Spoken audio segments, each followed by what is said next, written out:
I welcome you to learn English. நீங்கள் ஒரு கடைக்கு போகிறீங்க, அங்கே காய்கறி நறுக்கிறதுக்கு ஒரு பொருள் இருக்குது. அந்த பொருளை நீங்கள் வாங்கணும். ஆனால் அதோட பேர் உங்களுக்கு தெரியல. இப்போ அதை நீங்கள் கேட்கணும். இப்போ நீட் அப்படின்னா தேவை, நறுக்குதல் வெட்டுதல் அப்படிங்கிறதுக்கு கட்டிங் அப்படிங்கிற அந்த ஜெரன் ஃபார்ம் நம்ம யூஸ் பண்ணுறோம். எனக்கு ஒரு காய்கறி நறுக்கும் இயந்திரம் தேவை, இப்படி தான் நம்ம ஆரம்பிப்போம். இப்போ உங்களிடம் காய்கறி நறுக்கும் இயந்திரம் இருக்கிறதா, இப்படியும் நம்ம கேட்கலாம். வேறு கேள்வி, எனக்கு ஒரு காய்கறி நறுக்கும் இயந்திரம் கொடுக்க முடியுமா, கேன் யூஸ் பண்ணி. இப்போ வார்த்தைகள் நான் ஆட் பண்ணியிருக்கிறேன். இந்த வார்த்தைகளை வச்சு இந்த கொஸ்டினை ஃப்ரேம் பண்ண முடியுதா அப்படிங்கிறத ட்ரை பண்ணி பாருங்கள்.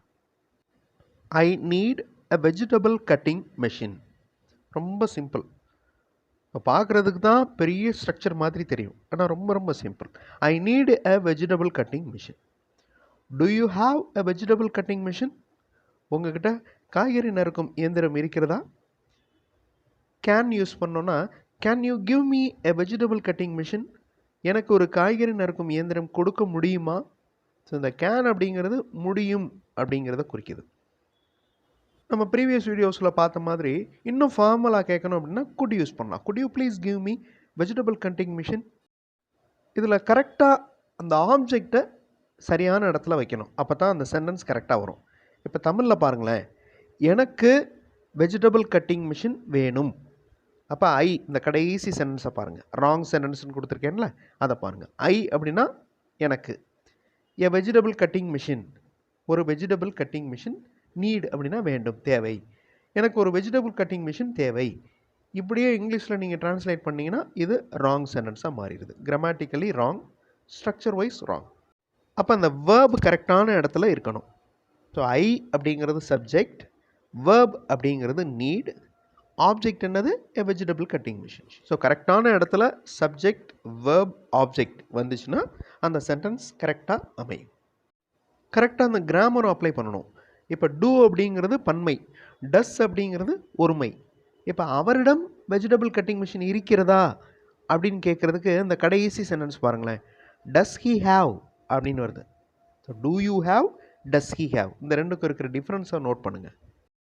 ஸோ இதே மாதிரி வேறு வேறு சுச்சுவேஷனில் வேறு வேறு வாக்கியங்கள், கொஸ்டின்ஸ் எப்படி ஃப்ரேம் பண்ணுறதுன்னு பார்க்கலாம். இப்போ நீங்கள் ஒரு ஃபைலை செக் பண்ணணும், அதை நீங்கள் இன்னொருத்தட்ட கேட்குறீங்க.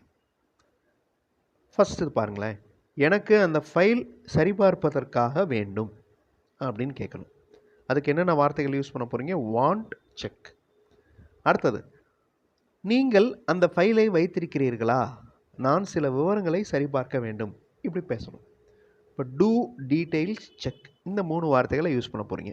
எனக்கு அந்த ஃபைலை என்னிடம் கொண்டு வந்து தர முடியுமா, அந்த ஃபைலில் எனக்கு ஒரு வேலை இருக்கிறது.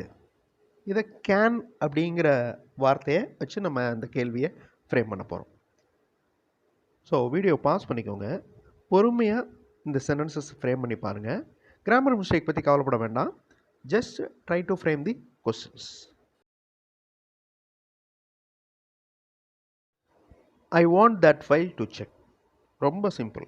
I want that file to check. Do you have that file? I want to check some details. Do வச்சு இந்த கொஸ்டின்ஸ் ஃப்ரேம் பண்ணலாம். Do you have that file? உங்கள்கிட்ட அந்த ஃபைல் இருக்கா? I want to check some details. நான் சில விவரங்களை சரிபார்க்க வேண்டும். 2 சென்டென்சஸ் ஃப்ரேம் பண்ணிட்டீங்க. இப்போ இன்னொரு சென்டென்ஸ் கேன் யூஸ் பண்ணி, எனக்கு அந்த ஃபைலை கொண்டு வந்து தர முடியுமா, என்னிடம் கொண்டு வந்து தர முடியுமா, இந்த கேள்வியை நீங்கள் கேட்கணும். இந்த கேள்வியை நீங்கள் கமெண்ட்டில் சென்ட் பண்ணுங்கள். எனக்கு அந்த ஃபைலை என்னிடம் கொண்டு வந்து தர முடியுமா, கமெண்ட்டில் சென்ட் பண்ணுங்கள். இன்னும் இன்ட்ரெஸ்டிங்கான கிராமர் டாபிக்ஸோட அடுத்தடுத்த வீடியோஸில் பார்க்கலாம். தேங்க்ஸ் ஃபார் வாட்சிங் and thanks for your valuable comments.